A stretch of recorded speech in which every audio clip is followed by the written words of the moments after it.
ఆలోచించండి. మళ్ళీ 5 ఏళ్ల తర్వాత గానీ మనకి ఛాన్స్ రాదు. వారు వీరు అని కాదు, మీరు డబ్బులకు ఓట్లు అమ్ముకోవడం ఎప్పుడు మొదలు పెట్టారో అప్పుడే ప్రజలకి ఎమ్మెల్యేలకి మధ్య ప్రజా సంబంధాలు పోయి వ్యాపార సంబంధాలు మొదలయ్యాయి. అలా కాకుండా కులం, మతం, డబ్బులు చూడకుండా ఫలానా వారిని గెలిపిస్తే మనకి సేవ చేస్తారు అని ఒక మంచి వ్యక్తిని ఎమ్మెల్యే చేసి అప్పుడు అతను మీకు సేవ చేయకపోతే చొక్కా పట్టుకొని ఎందుకు సేవ చేయట్లేదురా అని అడిగే హక్కు మీకుంటుంది.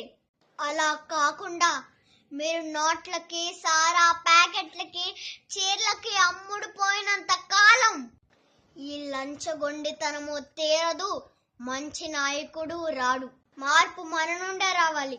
ఆలోచించండి. జై హింద్.